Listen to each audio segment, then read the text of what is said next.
15 UGC NET Anthropology MCQs, Development Strategies, NGOs, Women and LGBT Empowerment, with answers and PYQs. UGC NET Anthropology. Welcome to AnthroNet Academy, a study aligned with UGC NET Anthropology syllabus. Dear learners, please subscribe to my YouTube channel, AnthroNet Academy, to keep me motivated to create more content for you. Don't forget to like, share, and hit the subscribe button. And make sure to click the bell icon so you never miss an update. Gift on 1,000 subscribers. AnthroNet Academy is excited to announce a special gift for our viewers once we reach 1,000 subscribers. Why subscribe?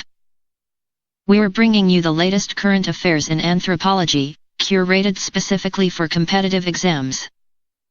Stay updated with exam-oriented analysis, expert insights on recent developments, daily/weekly current affairs tailored for anthropology. Special surprise gift awaits all our early supporters once we hit 1K. Don't miss out. Subscribe now, be a part of our growing community, and take your anthropology preparation to the next level. Hit the bell icon so you never miss an update. AnthroNet Academy, your gateway to anthropology excellence. Question 1. Which of the following development strategies in India was primarily introduced to ensure targeted benefits to scheduled tribes within the 5-year plans? A. Community Development Program. B. Tribal Sub-Plan.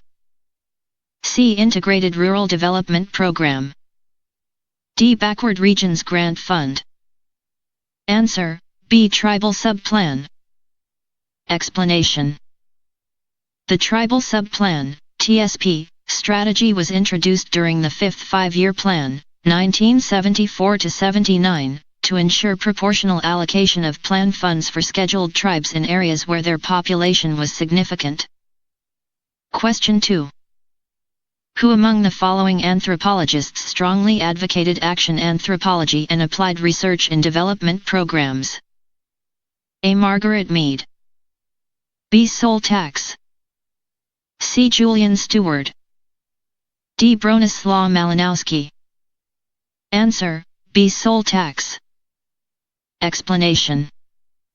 Sol Tax proposed action anthropology, emphasizing collaboration with communities to solve development issues. Question 3. The Women in Development, WID, approach mainly focuses on: A. Transforming patriarchal structures. B. Integrating women into existing development processes.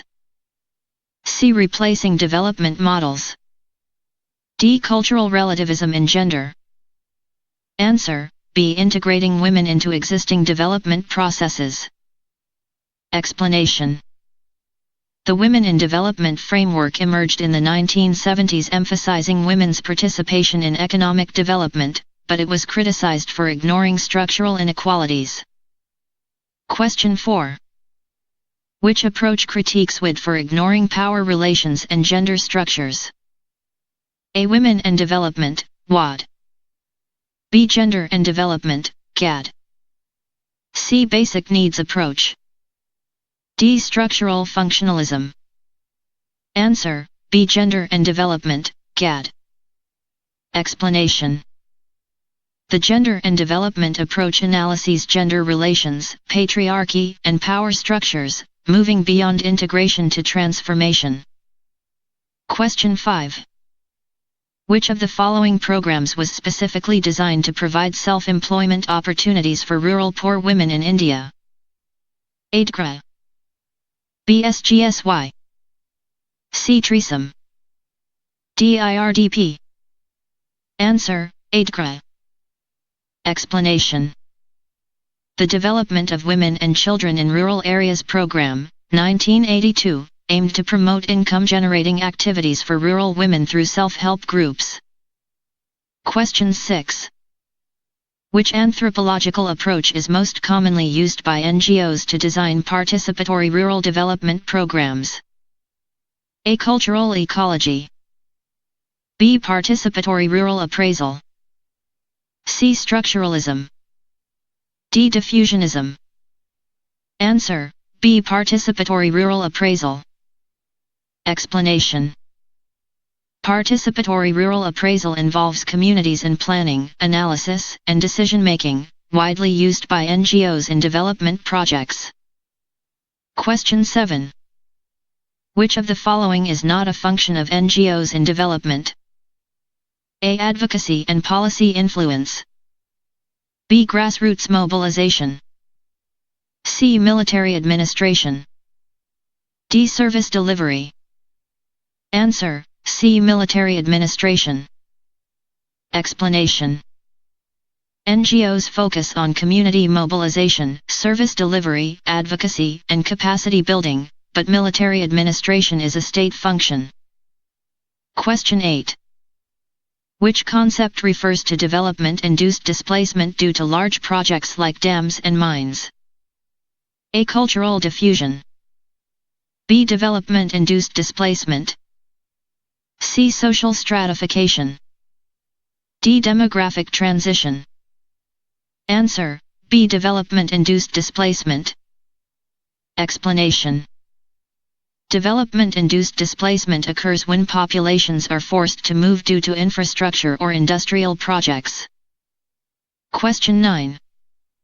Which anthropologist is associated with the Risks and Reconstruction Model, model, in displacement studies?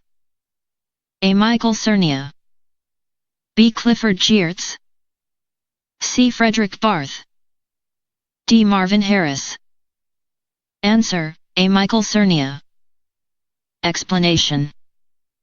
Michael Cernia proposed the Impoverishment Risks and Reconstruction Model explaining risks faced by displaced communities. Question 10.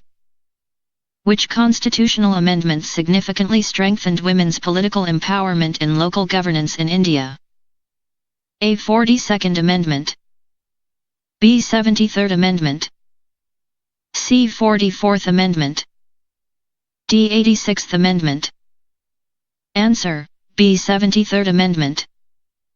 Explanation.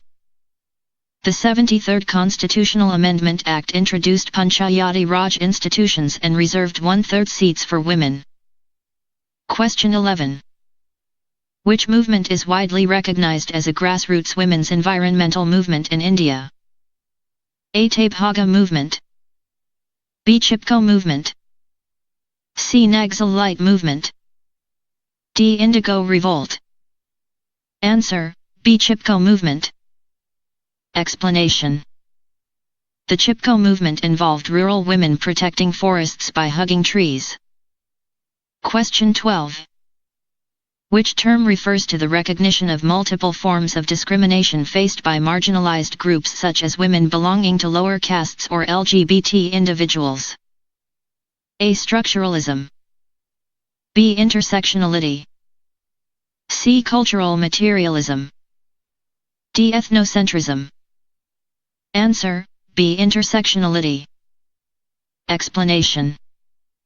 The concept of intersectionality explains overlapping forms of discrimination based on gender, caste, class, sexuality, etc. Question 13. Which landmark judgment in India decriminalized homosexuality? A. Kesavananda Bharti case. B. Maneka Gandhi case. C. Navtej Singh Johar case. D. Vishekha case. Answer: C. Navtej Singh Johar case. Explanation. The Navtej Singh Johar v Union of India struck down Section 377 of the IPC criminalizing consensual same-sex relations. Question 14. Which of the following NGOs is globally known for microfinance and women empowerment initiatives? A. BRAC. B. Amnesty International. C. Transparency International. D. Oxfam. Answer: A. BRAC. Explanation. BRAC pioneered microfinance, education, and women empowerment programs. Question 15. In development anthropology, the term empowerment primarily refers to A. Increase in economic production. B. Enhancement of individuals' capacity to make strategic life choices. C. Expansion of state authority. D. Cultural assimilation. Answer: B. Enhancement of individuals' capacity to make strategic life choices. Explanation: empowerment involves agency, participation, and control over resources, enabling marginalized groups such as women and LGBT communities to influence their lives and social structures. Thank you for watching. Stay connected.